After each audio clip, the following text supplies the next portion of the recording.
Halo, ketemu lagi dengan saya Bram Krisna Danu, tentunya di channel Code Example ya. Oke, masih di pembahasan yang sama. Di video sebelumnya kita belajar tentang bagaimana cara membuat REST API sederhana menggunakan Node.js, Express.js, dan MongoDB.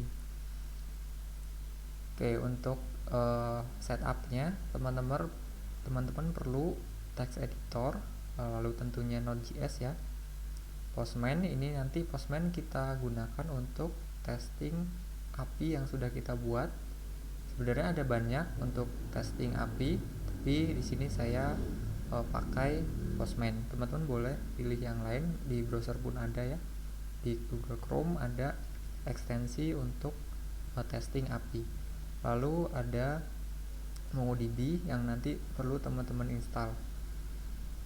Sebenarnya ada banyak text editor yang bisa teman-teman gunain ya, tapi di sini saya menggunakan Visual Studio Code. Nah, untuk link downloadnya ada di deskripsi. Oke, yang pertama teman-teman silahkan install Node.js-nya ya.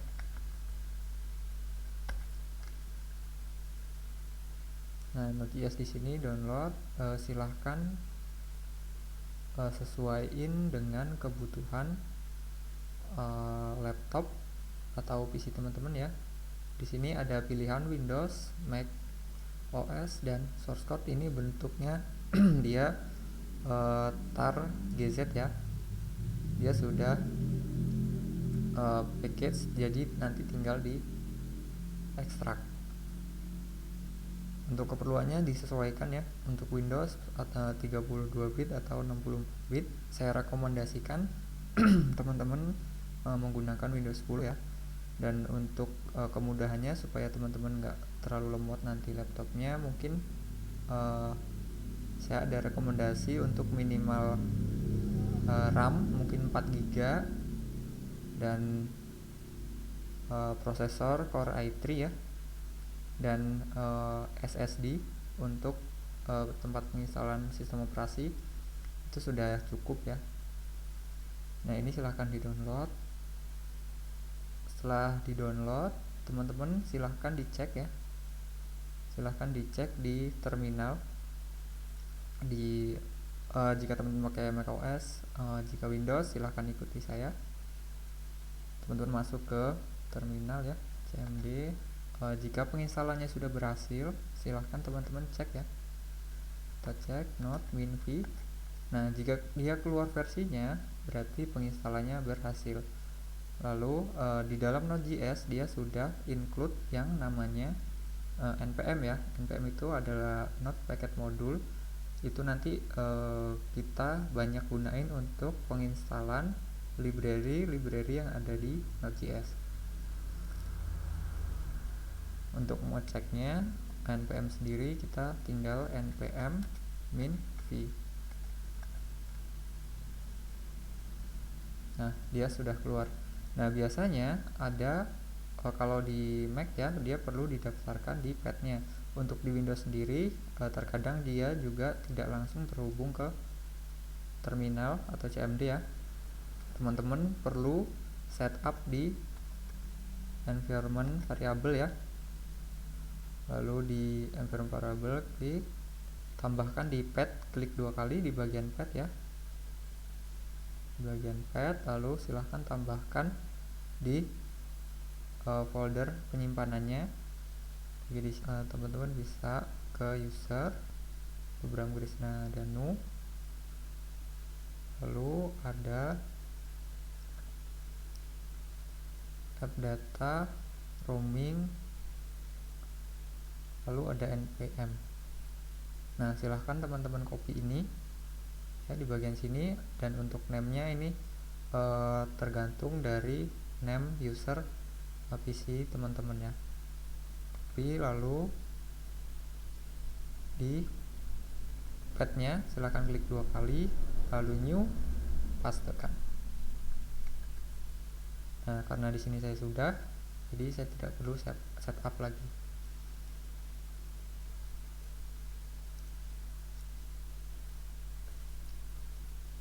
Oke, jika sudah, teman-teman silahkan buka Visual Studio Code-nya ya.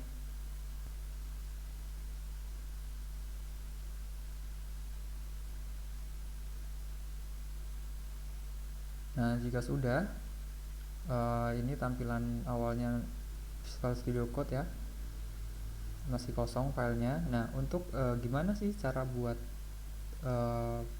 program di dalam Node.js? Nah, untuk itu kita perlu ke open folder ya. Nah, folder ini adalah tempat di mana code kita ditulis. Jadi silahkan ditempatkan di masing-masing folder teman-teman ya. Sini saya buat new folder, lalu saya buat sampel API.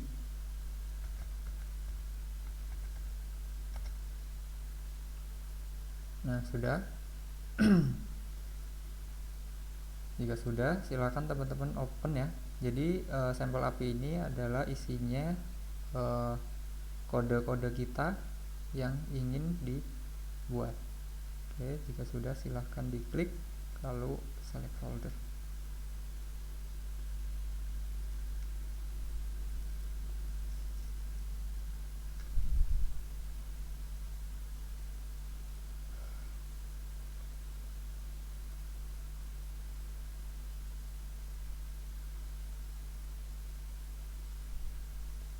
Oke, di sini folder kita masih kosong ya. Nah, untuk yang pertama kita perlu menginisialisasi kalau di sini adalah tempat kita membuat kodenya ya. Nah, untuk membuatnya kita perlu menginisialisasinya dengan Node.js. Nah, caranya gimana? Kita gunakan perintah npm ya, npm yang ada di dalam Node.js tadi yang sudah include waktu kita install Node.js. Caranya adalah npm init lalu enter.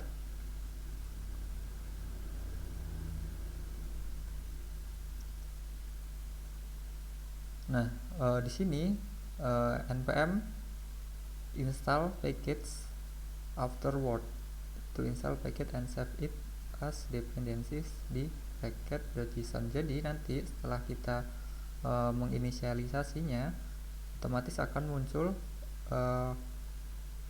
nama package yang mau kita buat. Nah, karena tadi sudah dibuat sampel API, jadi kita buat sampel API, kita enter aja.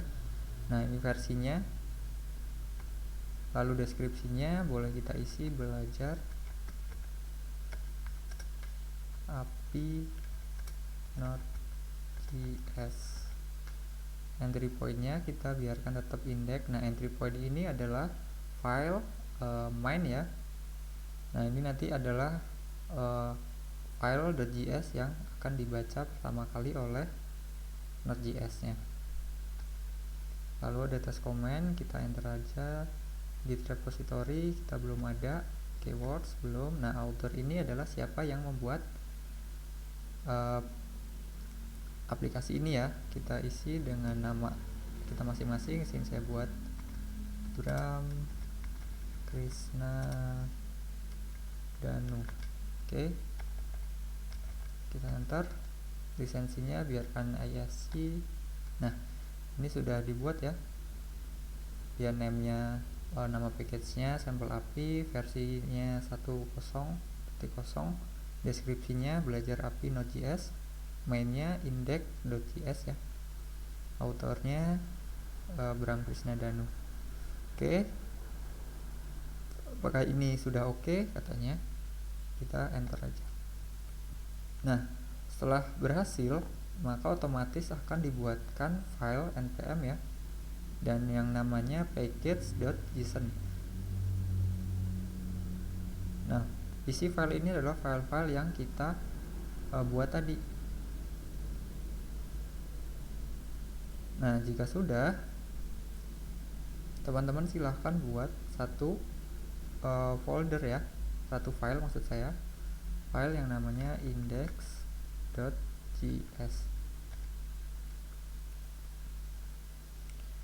Nah, index.js ini nanti merupakan file indexnya.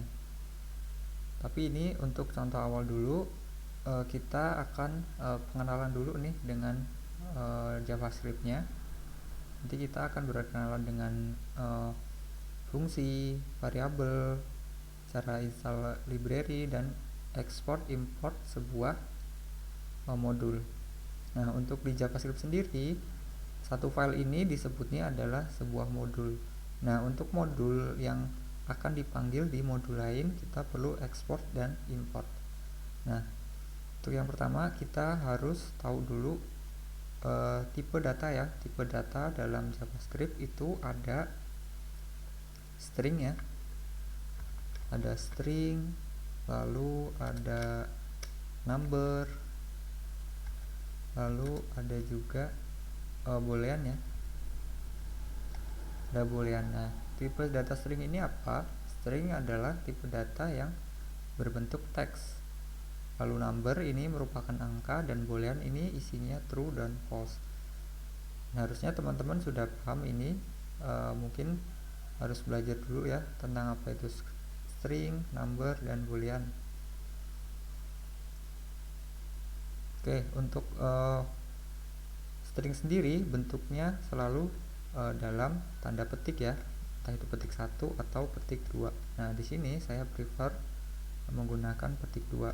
Atau kalau ingin memudahkan teman-teman, nanti silahkan install extension ya di dalam Visual Studio Code-nya yang namanya Aslin. Oke, Aslin. Nah, Aslin ini nanti bakalan ngebuat code kita rapih ketika kita save.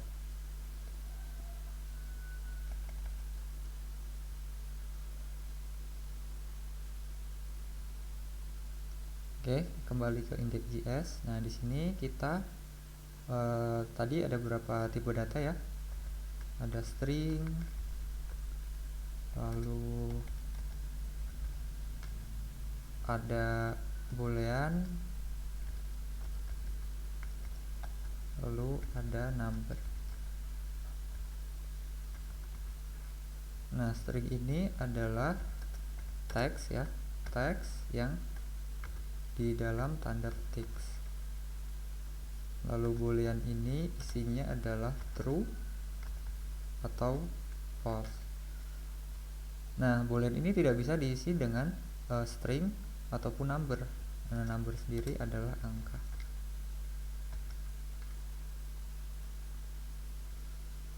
Nah, angka ini dia bisa berbentuk desimal ataupun bilangan bulat ya. Desimal atau bilangan bulat. Oke, ini untuk jenis tipe data ya, tipe data di JavaScript.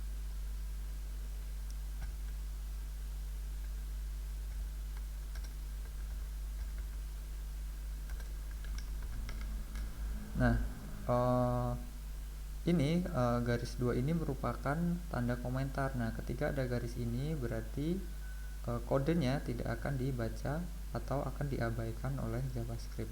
Jadi kalau kita pengen membuat sebuah catatan ya, boleh silahkan diberi slash 2 kali.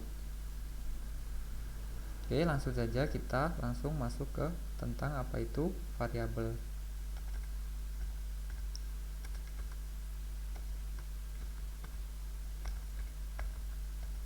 Oke, variabel di JavaScript sendiri ada 3 ya. Ada 3 jenis, yaitu ada var,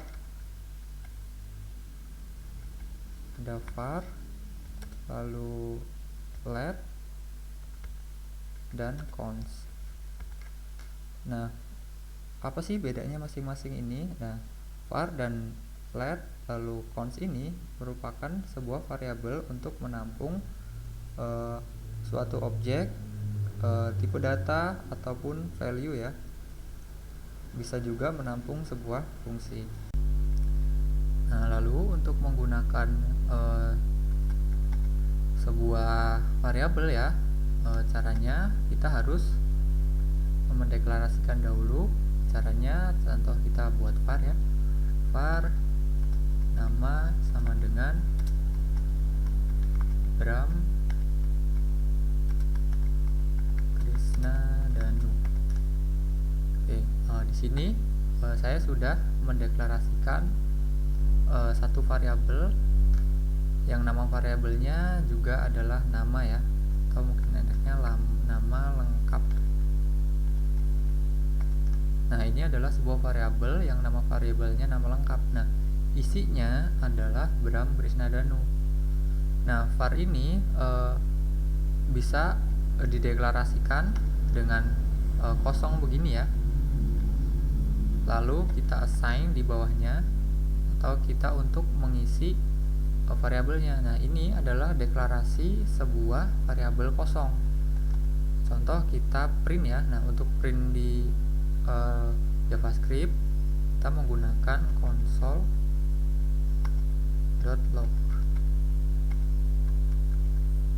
nama lengkap. Nah, ini perintah ini console.log adalah untuk mengeluarkan teks di dalam terminal. Nah, untuk menjalankan sebuah modulnya atau filenya, kita harus menjalankan perintah node spasi nama filenya ya, index, lalu enter. Nah, di sini undefined nih, nggak ada nilainya karena kita belum mengisi variabelnya. Nah, untuk mengisinya bagaimana? Bisa kita langsung diisi waktu kita mendeklarasikan ya. Contoh ini isi Bram Krishna Danu. Begini, ini artinya fungsi yang dideklarasi sudah memiliki nilai string ya. Karena variabel di JavaScript itu dinamis, dia bisa diisi data apapun ya, baik itu string, boolean ataupun number, objek, array, bahkan fungsi pun bisa ditampung di dalam sebuah variabel. Oke, ini kita sudah mendeklarasikan variabel dengan isinya adalah nama ya, dan nama variabelnya nama lengkap. Contoh kita console.log tadi, sebelumnya kita console.log itu undefined. Nah, sekarang sudah kita isi dan kita save, Ctrl S, lalu jalankan ulang not index ya. Nah, dia sudah ada nilainya. Atau dia juga bisa dideklarasikan nanti nih, seandainya kita sudah buat di atas, lalu kita isi variabelnya dengan caranya panggil nama variabelnya nih, nama lengkap sama dengan Bram Krishna Danu, lalu save dan jalankan ulang. Nah, di sini keluar juga nama sama ya seperti tadi, Bram Krishna Danu. Nah, gimana kalau di atas itu sudah kita deklarasikan dan kita isi langsung, tapi di bawah kita rubah Danu seandainya. Kita jalankan lagi. Nah, di sini nilainya dia akan berubah karena di sini kita gunakan sama dengan untuk mengisi dengan nilai baru. Nah, seandainya di sini kita rubah menjadi isinya number ya, 1 seandainya, save, lalu jalankan, maka nilainya pun berubah. Yang tadinya string sekarang berubah menjadi number. Nah, di sini muncul ya di atasnya var nama lengkap itu string tipenya ya. Dan di sini yang kita panggil ulang, di sini string ya dibacanya sama dia, padahal di sini number.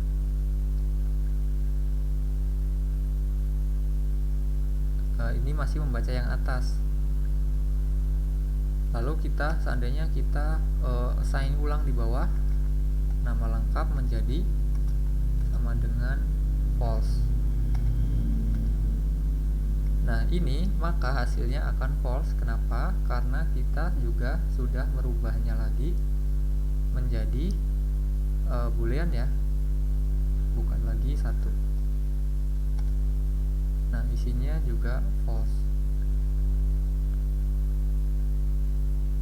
Itu contoh var. Nah, var dan let itu memiliki kesamaan ya. Variabelnya bisa di assign ulang atau diisi dengan nilai baru. Kalau kita ini rubah menjadi let, dia hasilnya akan sama. Tetapi berbeda dengan cons. Ketika kita mendeklarasikannya cons, maka nanti dia akan error. Tuh, assignment to constant variable. Artinya variabel nama lengkap di sini tidak bisa kita isi dengan nilai baru walaupun dia tipenya string.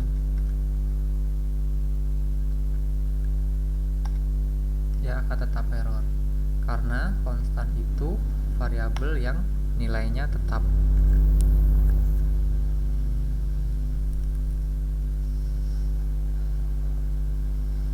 Lalu apa sih perbedaannya dari masing-masing variabel ini ya, var, let, dan cons?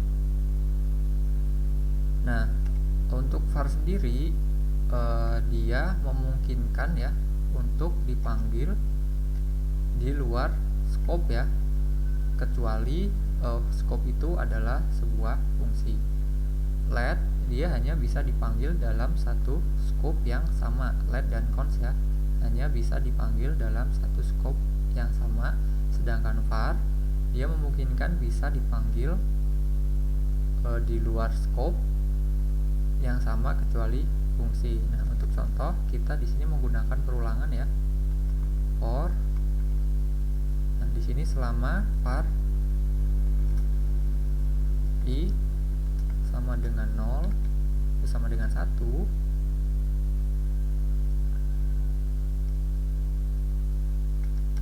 lalu i lebih kecil dari 6 seandainya i plus plus. Nah, ini adalah satu blok scope ya. Di dalam sini adalah dalam satu blok scope. Nah, coba kita konsol lagi, console.log i.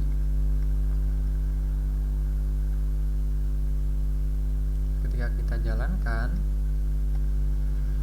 dia akan muncul nilai 5 ya, karena ini kurang dari 6. Di sini selama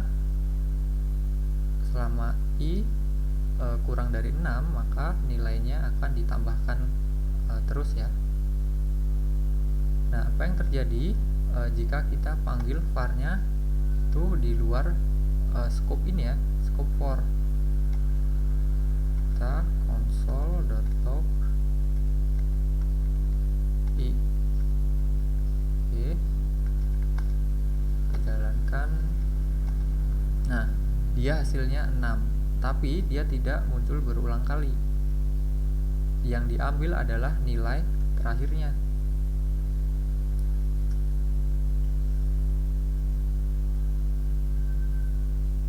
Jadi nilai terakhirnya adalah 6. Kenapa begitu? Karena ini artinya i sama dengan 1, i kurang dari 6. Jika kondisinya benar, dia akan ditambahkan 1. Nah, di sini dia akan ngecek nih, apakah 1 kurang dari 6. Jika benar, dia 1 akan ditambah 1 menjadi 2, dan seterusnya. Nah, sampai dia dapat nilai 6, apakah 6 lebih kecil dari 6, maka jawabannya false. Berarti variabel i ini terakhir diisi dengan nilai 6. Nah, nilai variabel terakhirnya adalah 6. Nah, dia bisa diakses di sini nih. Dia akan muncul 6. Tetapi kalau kita menggunakan let dia I is not defined. Jadi di sini dia tidak tahu di mana itu I, kecuali kita deklarasikan I-nya itu di sini. Let I ya. Begini. Lalu kita konsol log I, isinya 6 ya. Ini artinya let I dideklarasikan di luar blok scope ya. Tapi ketika kita deklarasikan let I di dalam for-nya, dia akan muncul error. Nah, untuk cons dia tidak bisa, karena cons tidak bisa di assign atau tidak bisa diisi dengan nilai baru ya.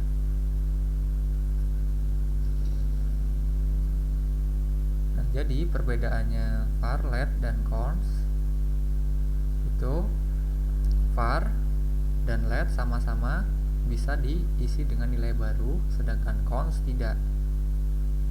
Dan var dia bisa diakses di luar block scope kecuali function, dan let tidak bisa, cons tidak bisa di-assign ulang. Oke, seandainya kita buat sebuah blok fungsi ya, function get nama, kita buat var nama sama dengan Bram.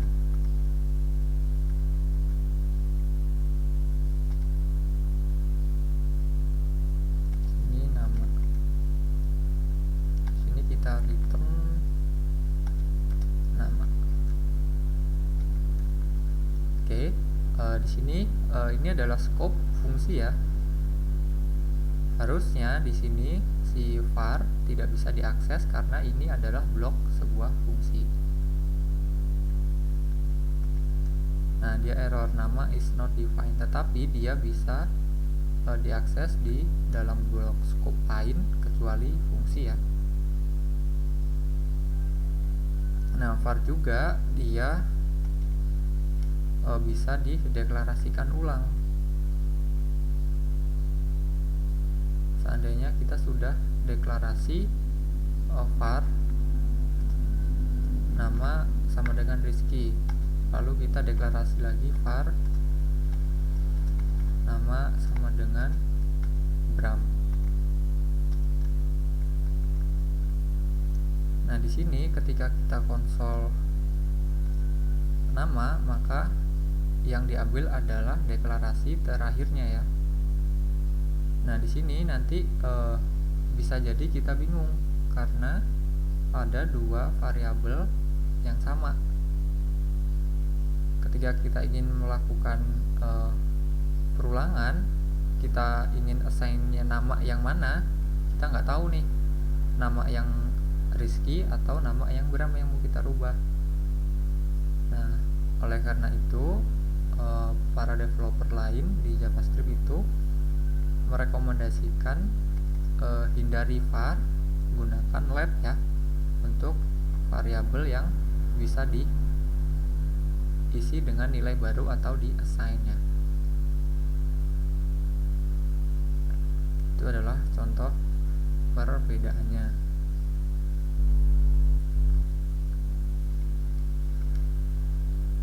Lalu selanjutnya kita harus tahu dulu tipe data,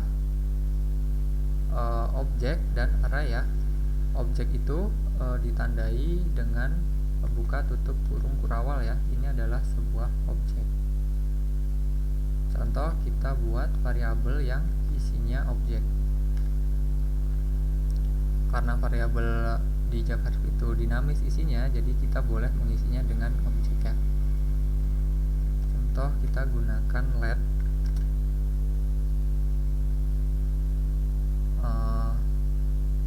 person ya, person sama dengan objek ya begini. Nah, objek di sini terdiri dari key dan value. Kita buat person itu objek. Contoh objeknya mungkin lebih mudahnya mobil ya. Mobil itu adalah sebuah objek yang objeknya itu terdiri dari nama nama Pajero, seandainya Pajero, lalu merek atau pabriknya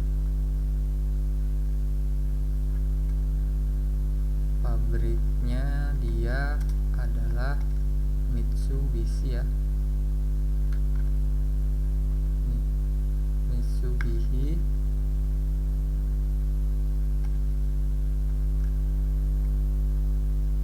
Oke, entah kayaknya gini ya, Mitsubishi, lalu warna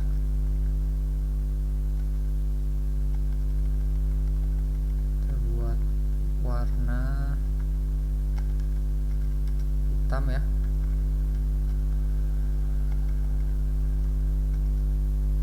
hitam. Lalu kita buat ada berat seandainya harga. Nah, harganya contoh kita menggunakan angka ya, atau number. Sini kita harganya 200 juta seandainya.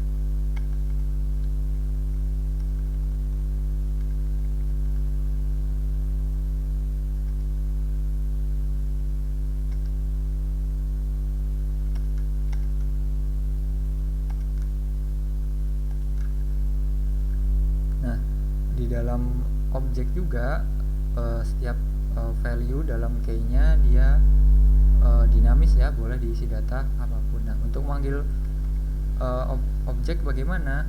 Kita konsol .log mobil, dia akan menampilkan seluruh isi dalam objeknya. Tuh, nama, pabrik, warna, harga. Nah, ketika kita butuh hanya namanya saja, kita menggunakan dot ya, dot nama, maka yang muncul adalah Pajero ya. Nah, bagaimana kalau kita mau yang muncul itu harga ya, kita ganti sesuai key dalam objeknya, harga. Kita jalankan lagi, 200 juta. Nah, gimana kalau kita pengen nama dan harganya? Nah, kita bisa buat di sini mobil dot nama ya, lalu plus tik. Nah, sini adalah concat ya, spasi, lalu plus lagi mobil dot harga. Kita jalankan. Nah, keluar Pajero 200 juta. Nah, di sini bisa kita buat petik 2 ya, nama, spasi, lalu di sini plus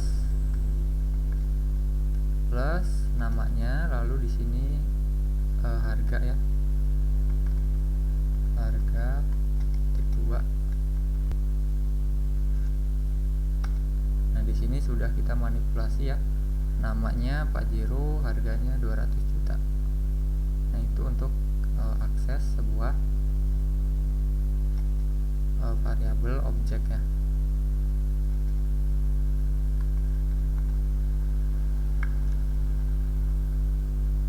Bisa kita mute dengan kontrol slash.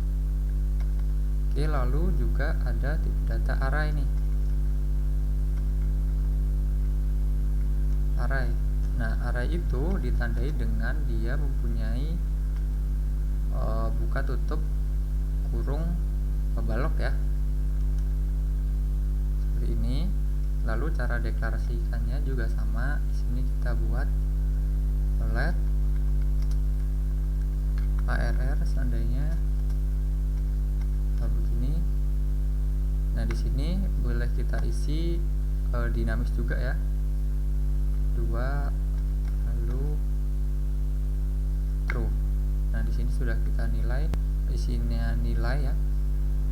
Ada 1 string, lalu ada number dan boolean.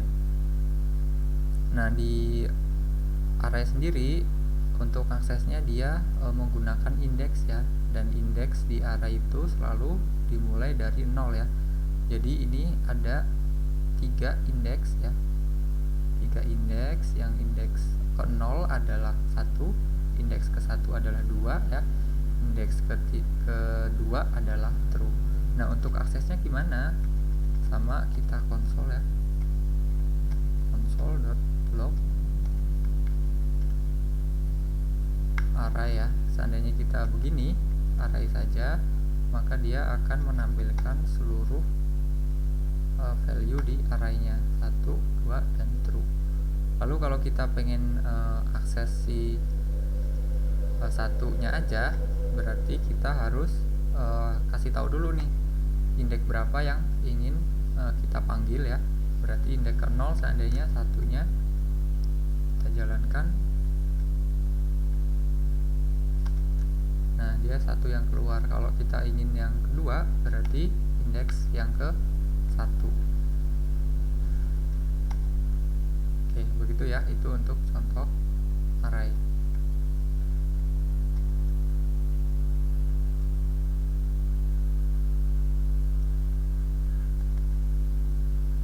Nah, untuk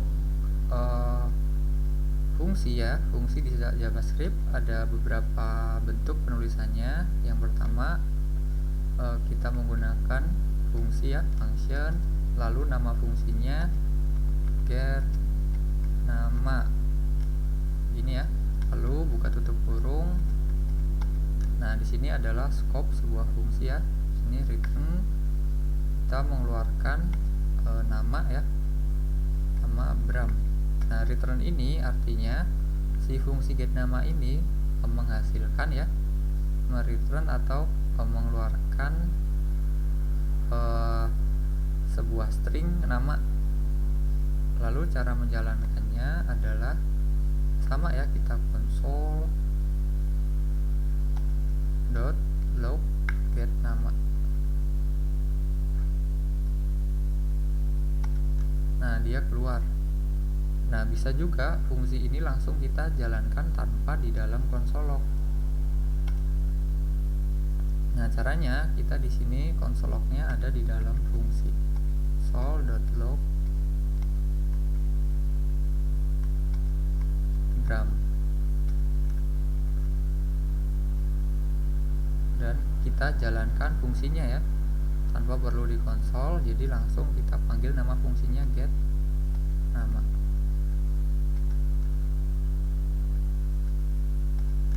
Nah, dia akan menghasilkan nama juga. Nah, fungsinya ini yang pertama. Lalu ada juga fungsi menggunakan variabel ya. Contoh kita let,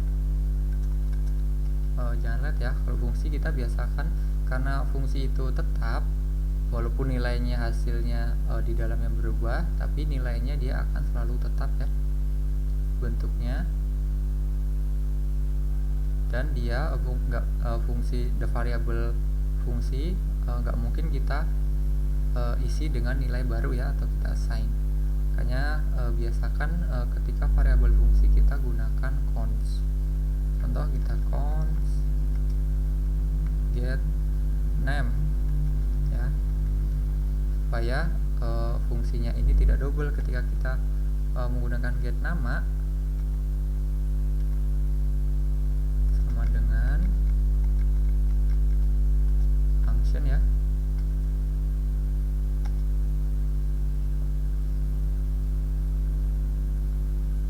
Sini kita console.log Bram juga. Nah, di sini kan bingung nih kita panggil get nama yang mana. Contoh kita console.log get nama.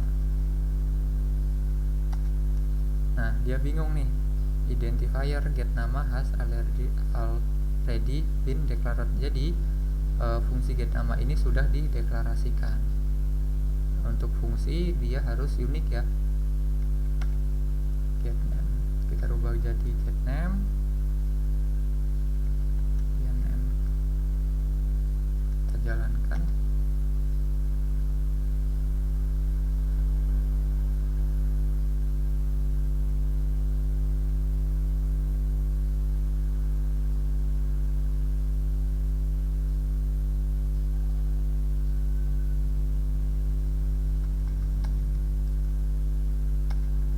Dia undefined.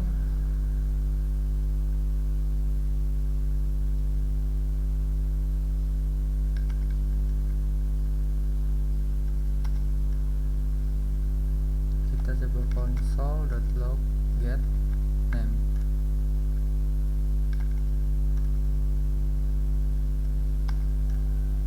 Nah, di sini merupakan fungsi get name, lalu kita taruh fungsi.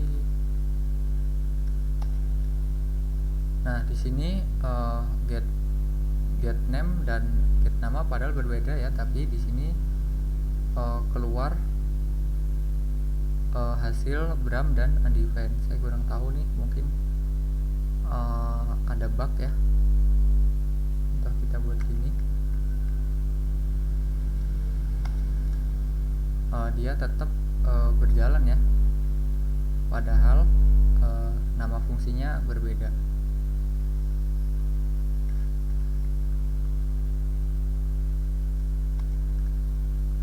Mungkin di sini ada bug.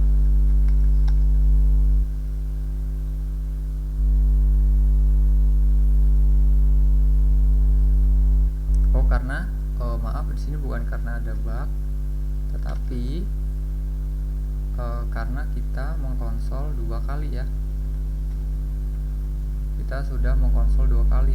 Di sini variabelnya kita konsol ya, fungsi kita konsol, lalu di sini ada konsol lagi.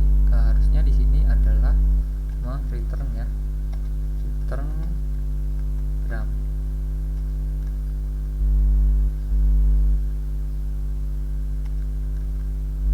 Nah, di sini dia tidak akan keluar undefined ya. Nah, Bram saja. Kalau kita konsolok di sini konsolok, berarti dia menjalankan fungsi, yaitu return variabel dan menjalankan fungsinya.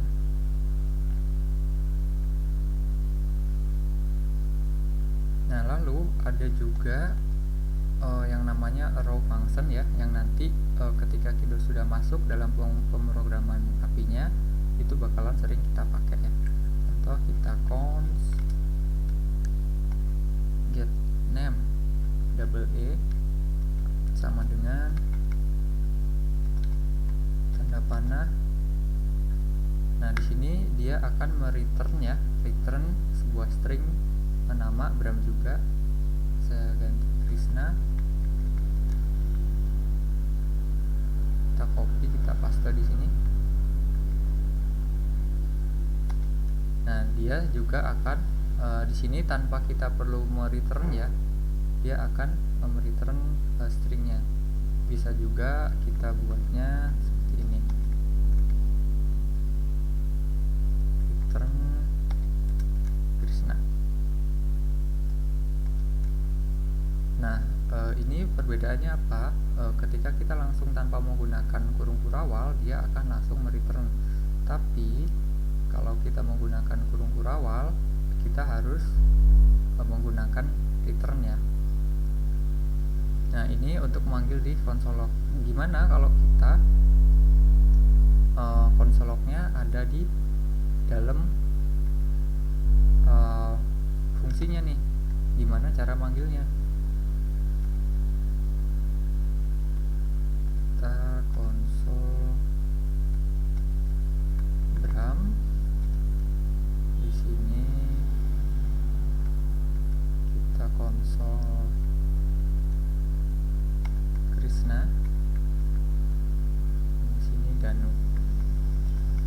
Nah, untuk memanggilnya nih, kita cukup panggil nama setiap fungsinya. Get nama, ketika kita tidak di dalam konsol ya. Get nama, lalu get name, lalu get name dua kali. Nah, di sini akan menjalankan 3 fungsi. Nah, urutannya bisa kita rubah ya. Fungsi mana yang akan kita jalankan dulu. Nah, di sini menjadi Bram Krishna Danu. Oke, jadi ini beberapa jenis contoh fungsinya ya. Nah, lalu fungsi ini bisa kita mengirimkan sebuah parameter ya. Contoh, di sini kita punya variabel nama. Let nama sama dengan Bram. Terus lalu let nama belakang ya. Belakang Bram sama dengan Krishna Danu.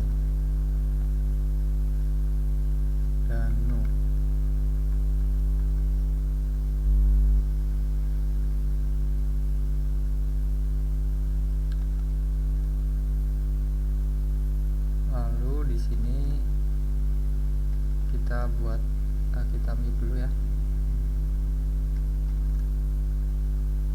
Lalu di sini kita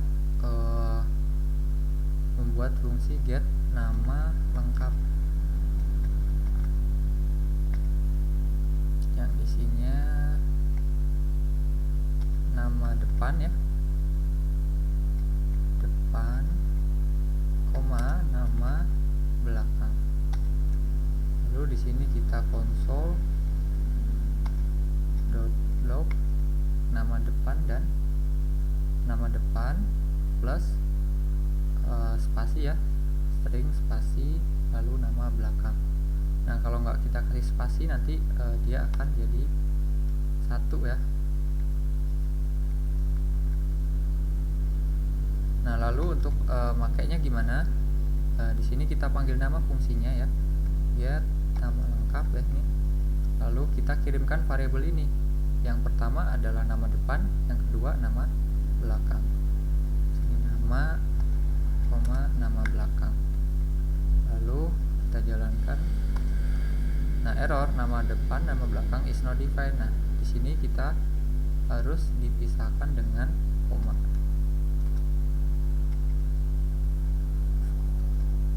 Ya, artinya di sini kita mengkonsolok 2 variabel. Nah, Bram Krishna Danu.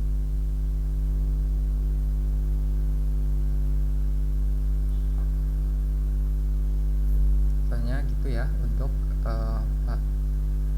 variabel fungsi ya di JavaScript. Nah, untuk perbedaannya masing-masing fungsi ini apa? Jadi contoh kita punya objek tadi ya, objek yang di dalamnya ada fungsi. Contoh di sini ada let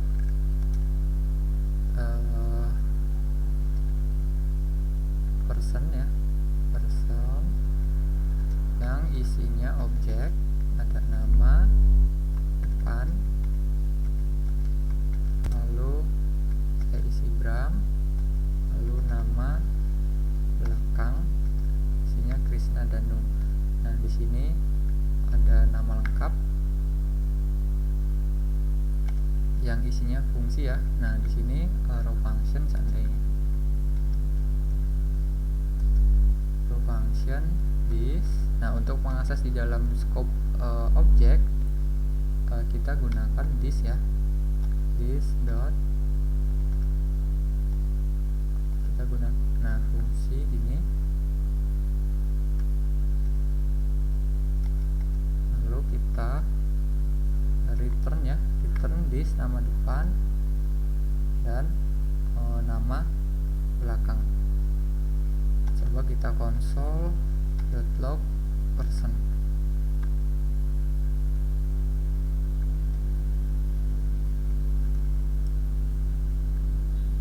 Apa hasilnya? Nah, di di sini dikasih tahu ya, nama depan itu Bram, nama belakang Krisnadanu, dan nama lengkap adalah sebuah fungsi. Nah, untuk kita aksesnya berarti sama kayak yang sebelumnya ya, menggunakan dot, menggunakan titik, nama lengkap. Save, kita jalankan. Ini berbentuk fungsi ya. Nah, Bram Krisnadanu. Oke, jadi itu untuk mengaksesnya. Tetapi ketika kita menggunakan fungsi biasa ya, atau kita menggunakan fungsi biasa, dia harus dikasih tahu dulu ini adalah sebuah fungsi. Tapi kalau kita menggunakan arrow function, ketika kita menggunakan arrow function ya,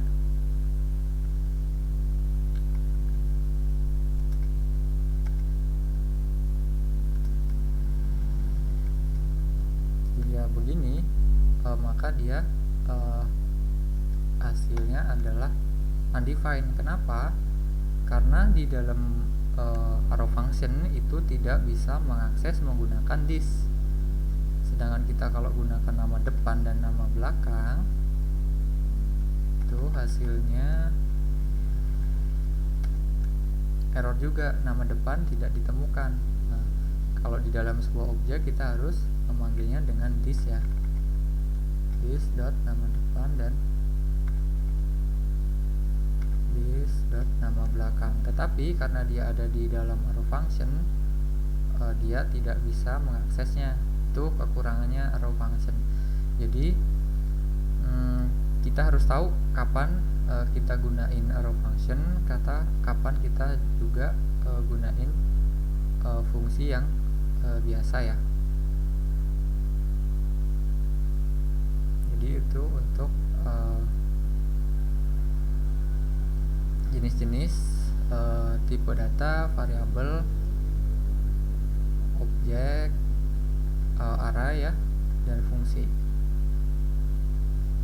Jadi semoga teman-teman bisa dipahami ya.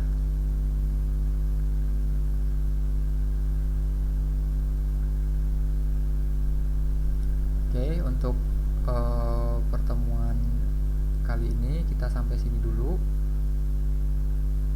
Kita ketemu lagi di materi berikutnya.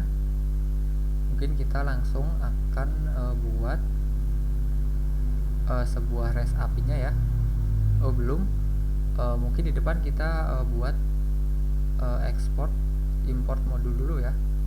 Setelah itu kita buat cara gimana membuat REST API sederhana. Setidaknya teman-teman sudah tahu sedikit ya. Ini karena variabel, objek, array, dan fungsi ini bakal kita banyak pakai nantinya. Jadi seenggaknya teman-teman tahu dulu. Oke, untuk pertemuan kali ini cukup. Terima kasih dan sampai jumpa di pertemuan berikutnya.